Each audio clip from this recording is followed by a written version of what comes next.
very distinct pleasure to introduce a dear mentor and friend of mine and of CIS's and of many of us here, I know. Dr. Evelyn Tucker is the co-director and co-founder of the Forum on Religion and Ecology at Yale, where she teaches in the master's program between the School of Forestry and Environmental Studies and the Divinity School. With John Grimm, she organized 10 conferences on world religions and ecology at Harvard. And these 10 conferences resulted in a series of 10 edited volumes that examine different world religions and ecology. She co-edited Confucianism and Ecology, Buddhism and Ecology, and Hinduism and Ecology. Also in this series are Christianity and Ecology, Judaism and Ecology, Jainism and Ecology. I think I said that. And I highly commend this whole series to you if you haven't seen it, and if you have, go back to it. And in fact, it was Buddhism and Ecology that I read on a plane from San Francisco to the East Coast in the late 90s, and I said, oh my gosh, somebody's doing this. I could do this. And so I actually went to Yale looking for this joint degree program that didn't really exist yet, but now it exists, so that's awesome. And also with John Grimm, Mary Evelyn has written Ecology and Religion, which came out from Island Press in 2014. We read it here. Very comprehensive and thorough introduction to the field of religion and ecology, so I also commend that to you. Mary Evelyn and John have been editing Thomas Berry's books, including selected writings, and then together with Brian Swimme, who many of you know, Mary Evelyn wrote the Journey of the Universe book, which came out from Yale University Press, and the film Journey of the Universe, which is an Emmy Award-winning documentary that Patsy Northcutt worked on as well. And Mary Evelyn served on the International Earth Charter drafting committee that really puts forward this new vision that many people have been talking about in various ways here today. And she was a member of the Earth Charter International Council. And so I would like to invite Mary Evelyn Tucker to come and speak to us about Eros for the Earth.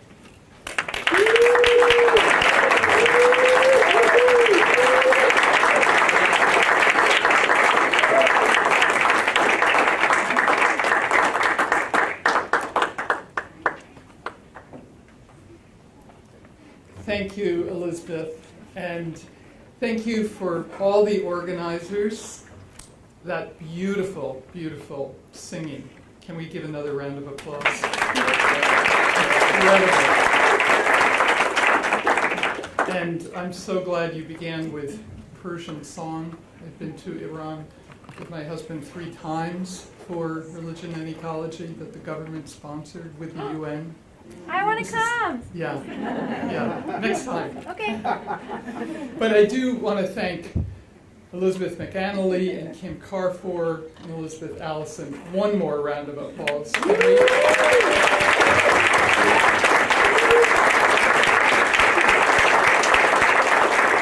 And of course, all the student volunteers and so on.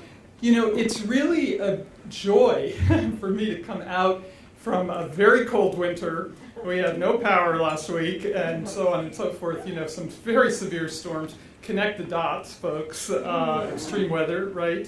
But it's great to come out here. It's great to have the rain, isn't it? Yeah. It's so fantastic to have the rain. I just love it. But it's most especially fantastic to see the people here. And China mentioned this. You know, some of us do go back. And even though I don't get to see all of you enough, I feel so connected to this place, CIS, PCC, some of the faculty and so on, and graduates. Elizabeth's a graduate, Drew Dellinger's a graduate, and so on.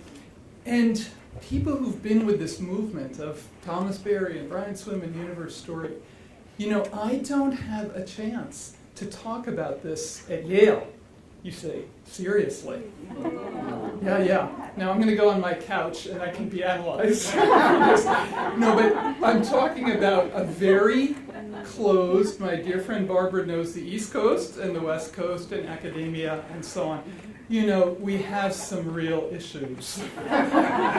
So science rules at Yale. Okay? Humanities, even though it's one of the few Ivy schools to really value the humanities, it's still a little out of balance, to put it mildly. So I could talk for the next 20 minutes just on that topic, but the reason I'm bringing it up is because the work that so many of you are doing, including the singular male Sam Mickey, but all these panels, they were just outstanding. I wish I could name each one of you. Outstanding. Seriously. So having this range, you know, from China and Susan and some of the first people doing this kind of work to new voices and the variety of voices, okay?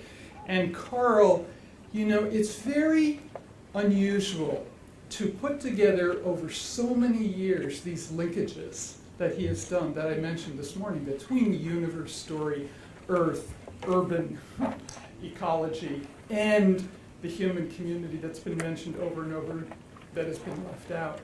I finally just want to give a shout out to our dear friend Dick Norgard, because you know Susan began by talking about limits and did a beautiful job, and Carl had a great question. But Dick Norgard was one of the very first, as VG and some of his students know, to bring ecological economics to bear on these issues, right? It's stupendous. So the energy, the brilliance, the experience in this room is extraordinary. That's what I'm celebrating. And that, with the music that we just had, is the energy that we need to go forward in these really troubled times. So I'm bringing forward, I literally have just come from months and months and years of working on this biography of Thomas Berry, which next year will be the 10th anniversary of his death. And so hopefully we're going to have some celebrations out here and in other places, including with Paul Winter and so on, for Thomas Berry's biography. And I will just tell you the kind of energy we're all drawing in here and feeding on, you know, to do this work, as I was saying to some of you at lunch, during this particularly traumatic time in our nation. This is trauma. We are all PTSD victims, very seriously. So to do this work and see the brilliance of this effort, 1948, going to China, trying to understand the Asian religions. You know, I could go on and on and on, but from the history of humans, to the history of the planet, to the history of the universe, and all of this work. And now this tremendous integration that Carl has led, but so many of you are speaking about, of all the voices that have not been part of the conversation. So that is what we're marking here: women's voices, people of color voices, and so on. How fantastic. We might still have the possibility of telling our full history. That is still ahead of us, and it's fantastically optimistic, I think. So let's give it up for all those trying to encourage those voices.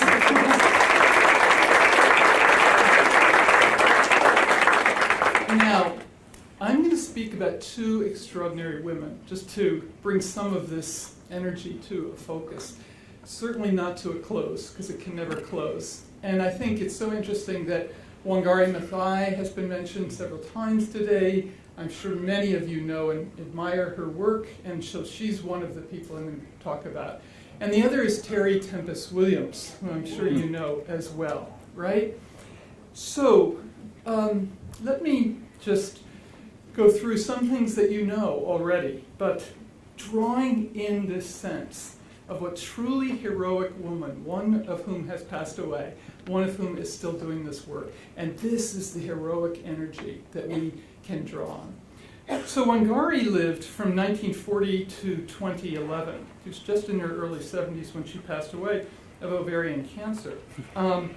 She has a number of books, but this one I'm going to speak from, Replenishing the Earth, Spiritual Values for Healing Ourselves and the World.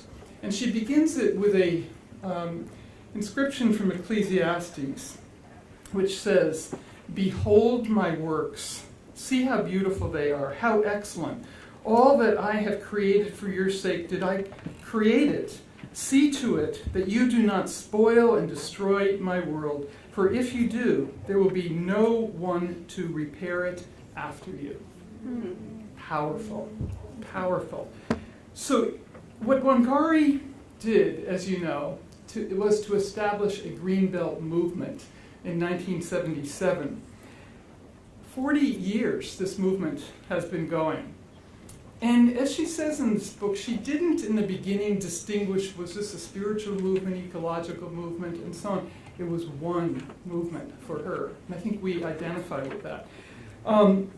She says the aims were to protect or restore forests, watershed, soil, habitat for world life and wildlife, all of that. But it was also, secondly, to solve practical problems, such as helping rural people, especially women, with basic needs of water, of food, of energy, of subsistence.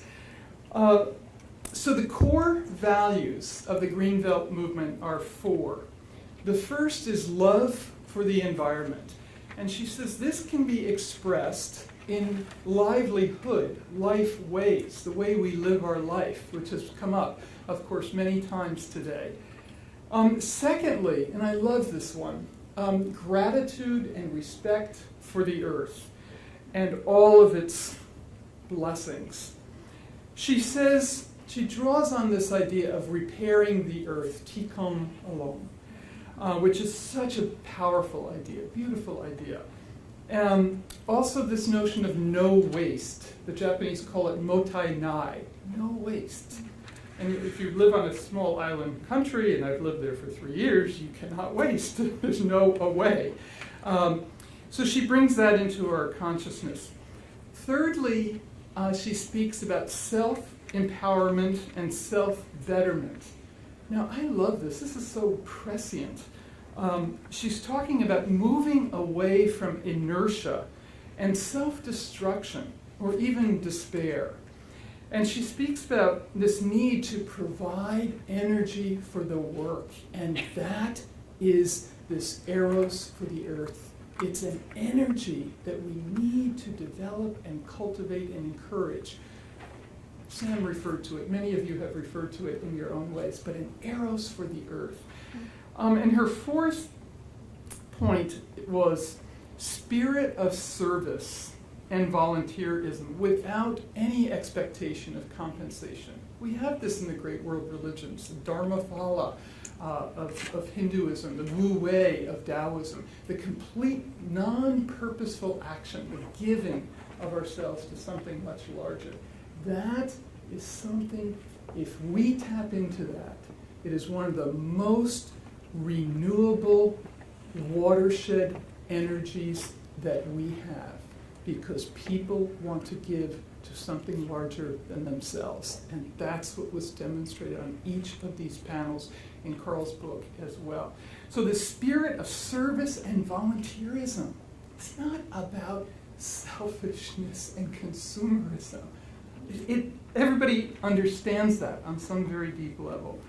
So this recognition of a common good, a term almost lost in our society, a common good. One of the reasons I've been so attracted to the tradition of Confucianism, with all of its problems, and all of them have, as China said, problems with women, but the common good is what Confucianism is devoted to. You cultivate yourself for that common good and for all future generations. How can we restore that idea in our Eros for the earth? So, what are the sources then that Wangari is drawing on that bring some of these themes of our conference together? First of all, she's drawing actually on her own Catholic training. She was educated by nuns in high school in Kenya, and she came to this country and was educated in Pittsburgh also by nuns, and she was very grateful for, in other words, I got actually a good Catholic social justice upbringing and a Teilhardian upbringing, so I wasn't fortunately imprinted with some of the things we've also talked about today about Catholicism. So she too got some of the best of how do you give to future generations, and that was her motivation. And the wonderful question this morning about Kenyan, African roots and practices, her Kikuyu tradition, her tribal traditions. She mentions in all of her books the care for trees, the understanding of trees, how you water them, how you care for them, the care for rivers, and so on, the care for plants. Very traditional knowledge went into her magnificent movement of the Greenbelt tree planting movement. Now, so she took these, what we would call religion and ecology, if you will, these movements of spirituality for the earth, with the earth, tree planting for women. Millions of trees have been planted through this effort, right?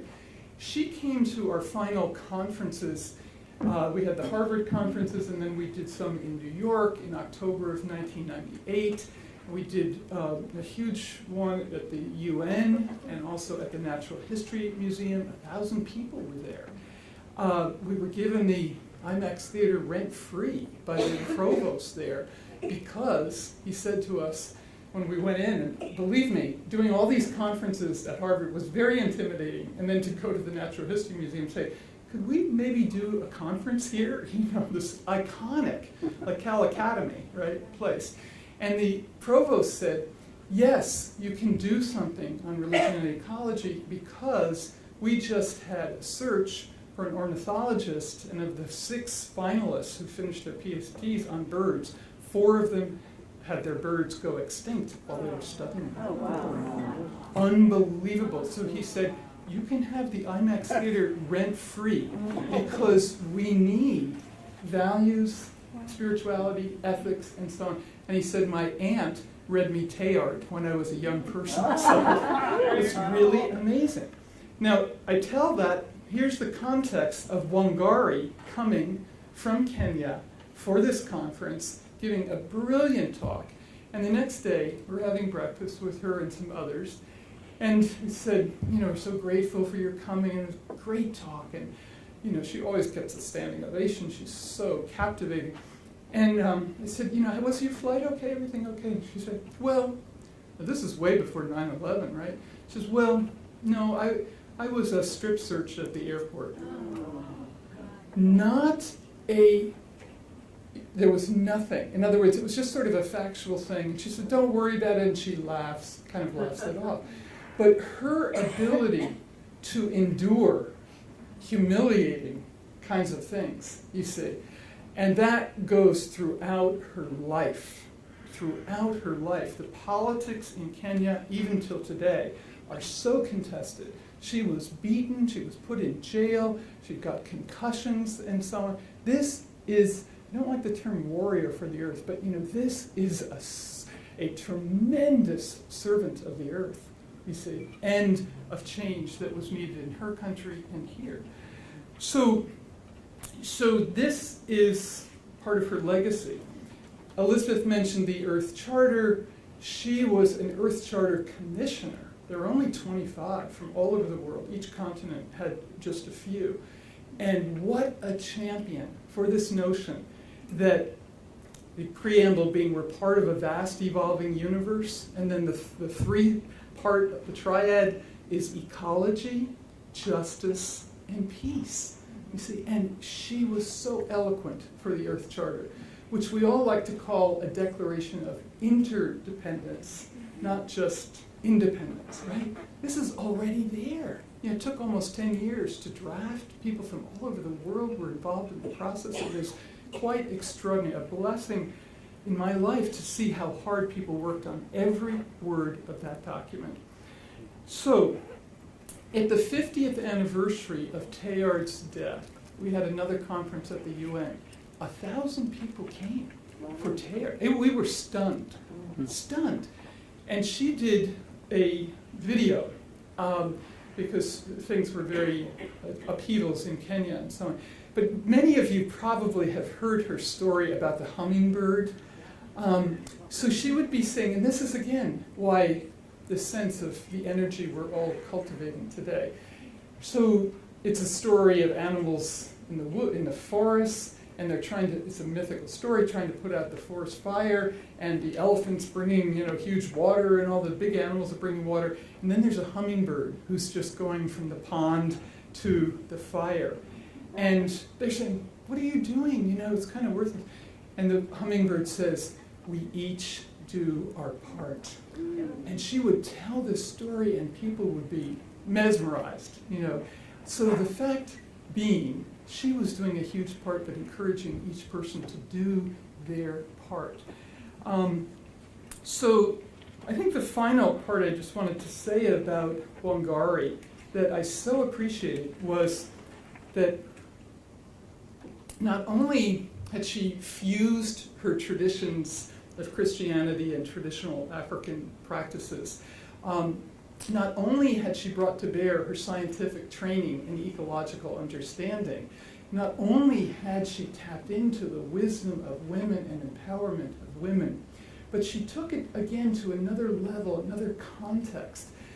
She was fascinated with Thomas Berry's work, absolutely fascinating. They had this, bond.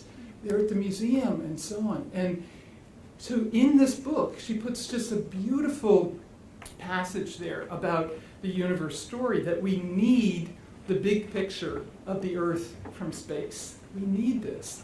We also need the understanding of the long view of Earth's history. And we need, of course, the local and the small. So kind of these circles of inclusivity.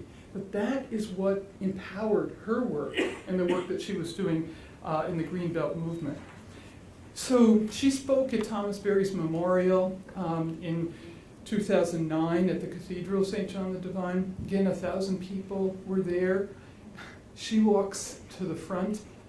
People stood up and gave her a standing ovation before she said a word. That is how beloved she was. And that smile that would light up the room, Final point about Wangari. We all know she's the first African woman to win the Nobel Peace Prize, right, in 2004. Notice it's the Nobel Peace Prize. Why? Because what her work was restoring the earth through tree planting that would bring peace and security, you see? So it's the first time a Nobel Peace Prize was given for an environmental work. Astonishing. Absolutely astonishing. This is a legacy that is extraordinary, still living, still breathing. Her work unbowed, her determination to go forward. This is a legacy of an Eros for the earth. Now, Terry Tempest Williams, and they were friends as well, and I have a picture on my desk of the two of them because they're part of my pantheon, Terry and Wangari. Terry was born in 55. She's still young. She was married in 75 to Brooke, who's a great guy, and they're still married and so on, which is a feat in today's world. I'm coming up on 40 this summer. Thank you, John. He's put up with me all these years. So the legacy of Terry is very much in the line of Rachel Carson. And there's an amazing book, which I recommend to you, Rachel Carson and Her Sisters. So it celebrates Rachel, but it also celebrates many of these people who've been mentioned today, including Terry and Sandra Steingraber and so on. Terry is in this lineage for many reasons. She actually wrote the foreword for the 50th anniversary of Silent Spring, which is pretty amazing. She wrote the foreword for Dream of the Earth when we reissued it as well, and it's a beautiful foreword. Both Terry and Rachel Carson's papers are at Yale in the Rare Book Library, the Beinecke Library. Unbelievable. I take our students to see these Rachel Carson papers. They walk in there and they walk out like they have been not just to a museum, but to a sacred site, as we just saw, to a sacred site. And what they write about it is unbelievable. Because what she endured, a scientist, denigrated by the chemical industry, having breast cancer, and so on, phenomenal. And you see the early chapters of Silent Spring, you see her drawings, which are amazing, her study of nature, and then you see the pile of papers from the chemical industry, attacking. Unbelievable. Terry is in that lineage, an extraordinary writer, an amazing scientist, ecologist, naturalist, one of the last breed of naturalists who can actually tell us what the birds are, how they nest, what their ecosystems are, and so on. She has training in biology and literature as an undergraduate, and then environmental education for her master's degree.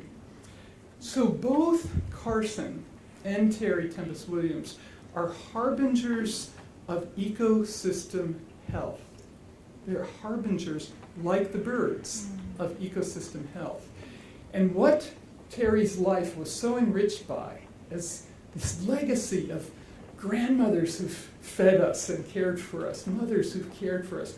Her grandmothers and her mother taught her the birds, taught her what they were harbingers of, returning in the spring and so on.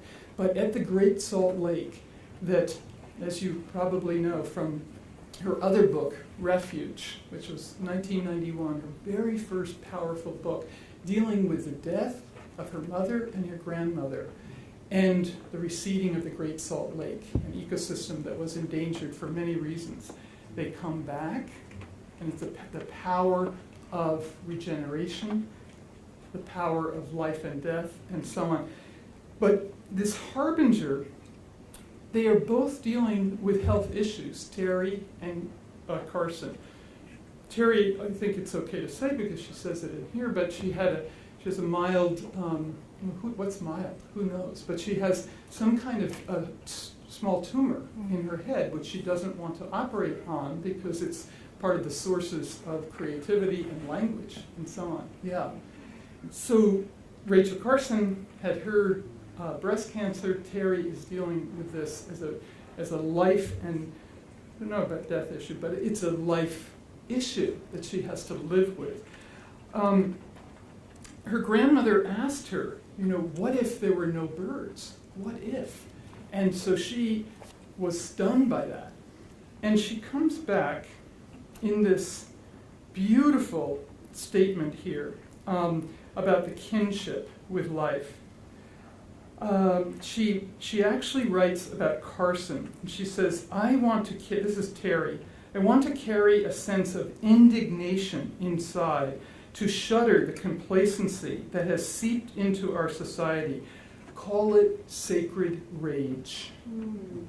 A rage that is grounded in the knowledge that all life is intertwined. I want to know the grace of wild things that sustain hope. Wild things that sustain hope. So she was aligning science with the sacred. From her training and her writing, she was aligning the scientific and the lyrical, nature and spirituality. Her tradition, I'll say more in a moment, was Mormon, but also Native understandings of Navajo especially, and other Native peoples. She experiences landscape like almost no other writer. Annie Dillard, of course, and we do have Mary Oliver and these icons, but she feels this Eros of Earth in extraordinary ways, absolutely extraordinary. Red in the Desert, you feel the sexuality coming out of these ecosystems and through her, and she's giving us a language to not just sense it or touch it, but be deluged by it in a way that brings us alive to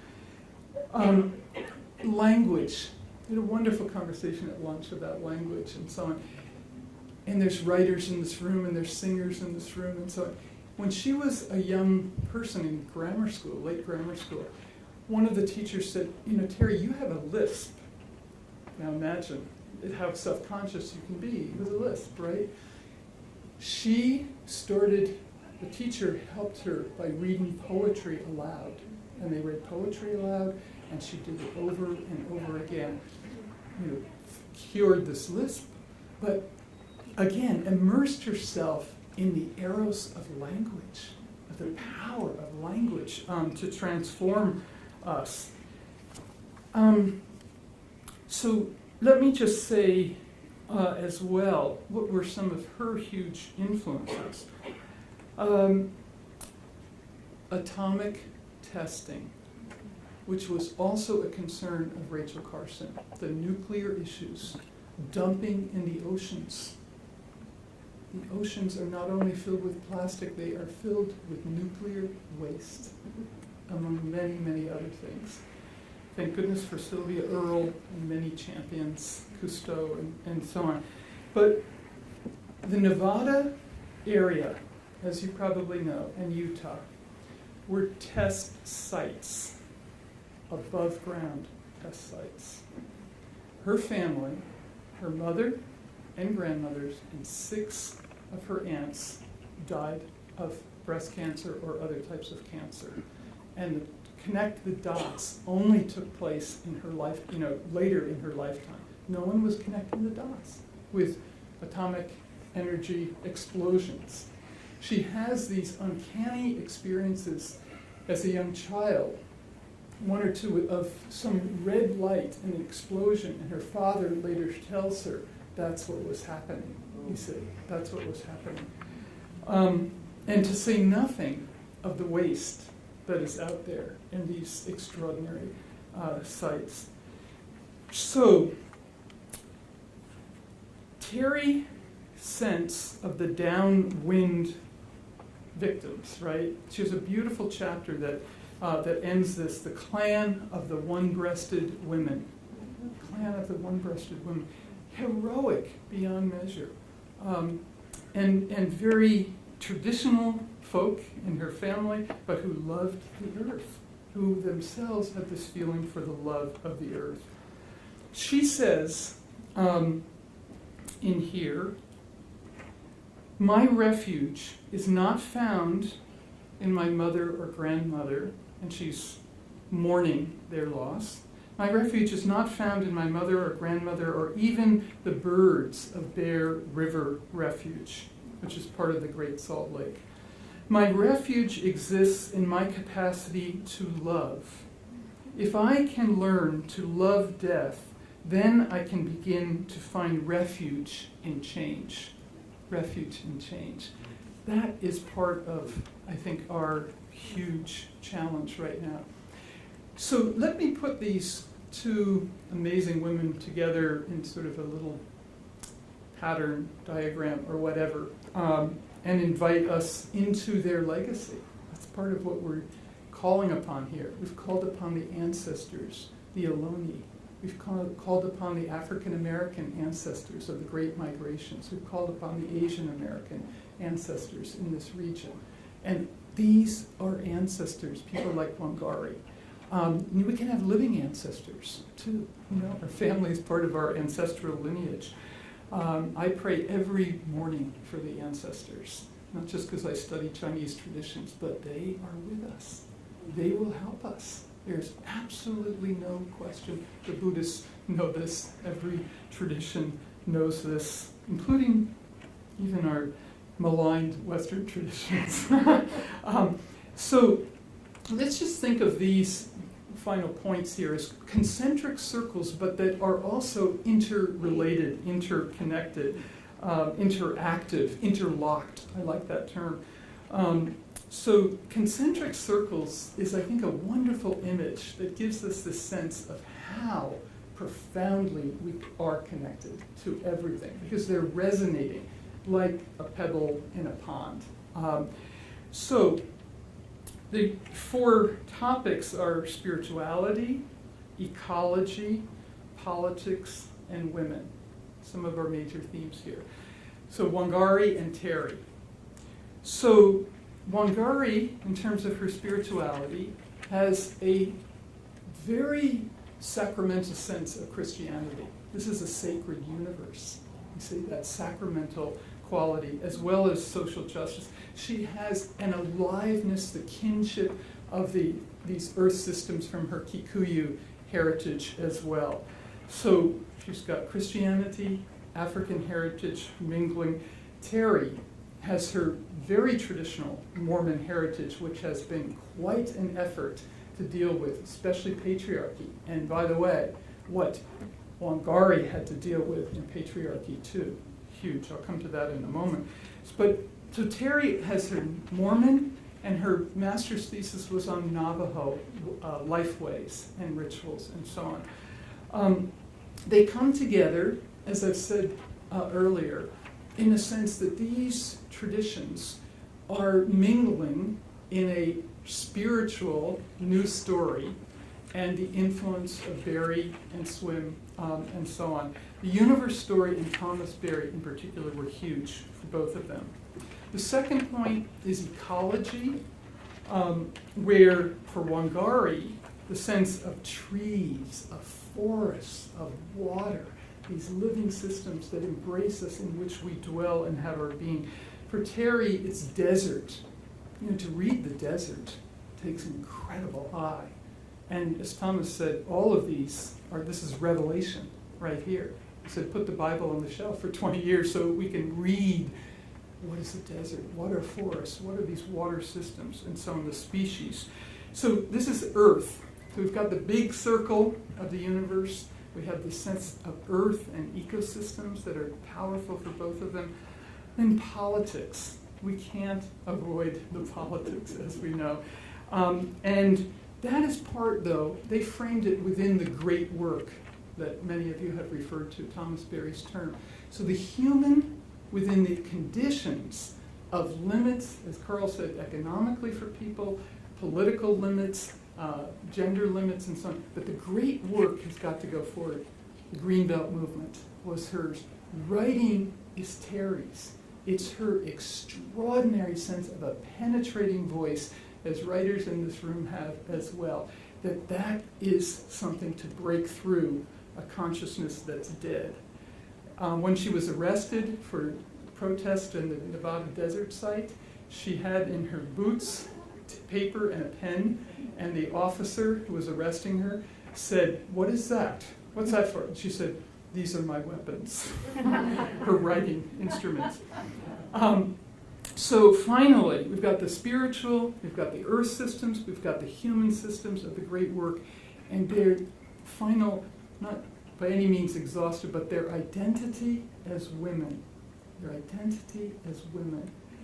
Dealing with systems that didn't recognize them, that are still emerging into any form of equity, equality. It's a long journey.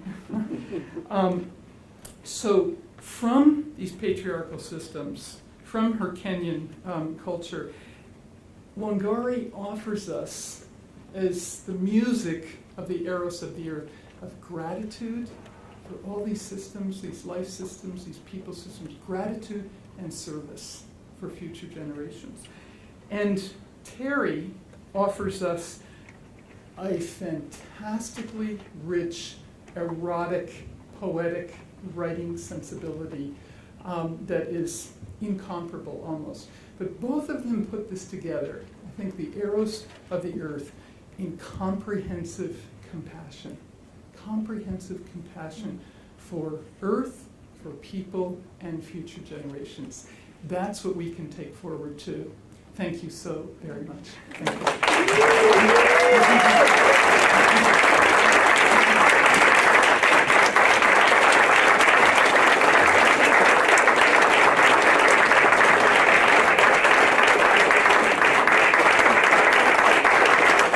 I want to actually bring Elizabeth, Allison, and Elizabeth Bacanelli, and Kim. Is Kim here?